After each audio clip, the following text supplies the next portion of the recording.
So the video we've got here today is a video of Aaron Bowman doing a box squat, a squat to box. So in terms of what we're going to be looking at is seeing what's going to help improve, make this carry over better to his ultimate goal, which is that of sprinting faster.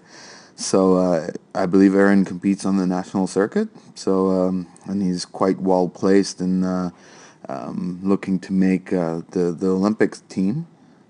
So just to start off, so we'll just play the video through. And this is 475 pounds at a body weight of, I believe, around 170 pounds, which is extremely impressive. It's pushing almost triple body weight. See there on the box and racket.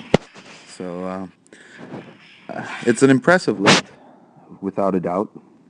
What we want to be looking at, though, is how are we going to make this carry over a bit better. So the box, in terms of what most box squats are, is a bit high, but I mean it's acceptable. You're still getting the workable range of motion out of it, strengthening the appropriate musculature. The one thing I would like to look at, though, is since sprinting is mostly a posterior chain dominant sport, you want to be able to load the posterior chain as much as possible during this lift, which box squats are extremely good at helping you utilize, activate, and strengthen the posterior chain a lot more.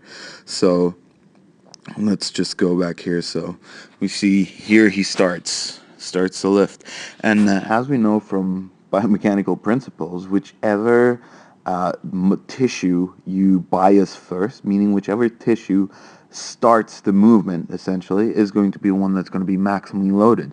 So in order to maximize the load on the hamstrings here and the glutes, what we want to do is we wanted to start the movement by initiating it at the hips. So break at the hips and come back. So firstly, I think what we'll see here as we go on, we start the movement, and you see there, right at the, oh, I skipped a bit too far. There we go. Just getting to the beginning there. Head up. I'm here where he starts, and you see there, first movement comes at the knee. Let's just play that again. Start, and you see the knee break to bring it back. So what's gonna be highly effective at loading the posterior chain is if you're gonna be able to keep the more vertical you're gonna be able to keep that shin, the better able you're going to be to use the hips and therefore use the posterior chain by stretching the hamstrings and creating greater range of motion at the hips, as opposed to compensating that range of motion by diminishing it by using more of a knee forward angle that's going to load the quads a lot more. So we see here he comes down, he comes up, well, he hits the bottom, reverses the position. We'll see the reversal there, and we see the knees drift forward even more.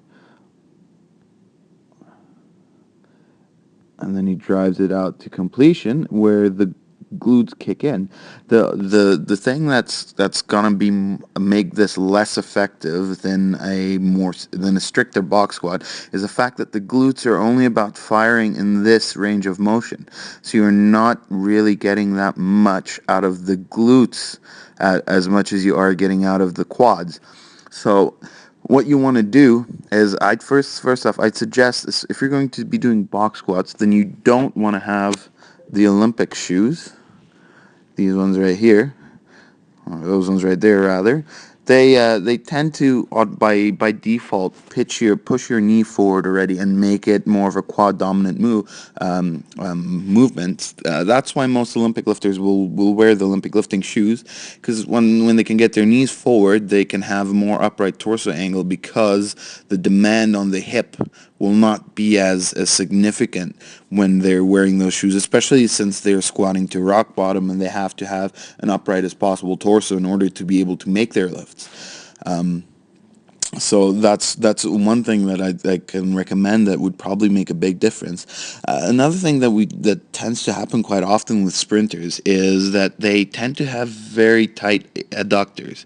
So Squeezing the legs together is something that sprinters almost do very naturally. Do it repetitively with the strong extension, so they never really have that much external rotation or abducting ability. So one thing that's we want to work on too, because as we know, a longer muscle, a muscle that's able to lengthen more, is generally a healthier muscle and able to produce more force, as studies have shown us. Along with increased hip mobility, a good box squat will also, help strengthen the muscle in general and keep it healthy. So one thing that can be improved upon, like I said, is by maybe getting the feet a bit wider. So instead of having this narrow stance here, maybe move the foot out from here to about there, just on the inside of the racks. And then what's going to be paramount in making sure that you engage the glutes and the hamstrings more effectively is not letting that knee drift, by starting the movement by folding the hips over instead of trying to push the knees forward and fold over the hip, go around the hip, so pushing your knees out.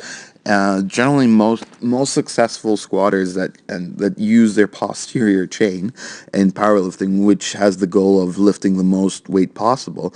One of the reasons powerlifters often have very strong posterior chain is because the posterior chain is the strongest kinetic chain in your body. You're able to move most weight the more you're able to transfer the weight to the posterior chain. So that's one of the benefits why the powerlifter type box squat can carry very well to sprinting. So my advice would be to, again, get the feet out a bit wider, get the heel flat on the floor, and then initiate the movement by breaking the knee. By not breaking at the knee, keeping the knee vertical, and then the shin vertical, and breaking at the hip, not at the knee. Your knees will have to travel out much further, and then on the upswing. So as you come up, you'll notice that with your knees out more, it will be more of a hip thrust where the hips actually shoot forward, which is going to be, again, analogous to that sprinting movement where you've got the hip drive going on, as opposed to this more knees forward squat where the hips really aren't driving forward. Up until about there is when they start driving forward. The rest is all just on the knees. So that's one of the goals, I'd say, is to strengthen the posterior chain, which should lead to increased sprinting performance, is being able to better have a better train that hip drive and strengthen that hip drive. So that's I guess that's pretty much the summary of what we've seen here. So just a few smaller changes, I'm sure, can make all the difference and should have you, improving your sprinting performance in a fairly short time.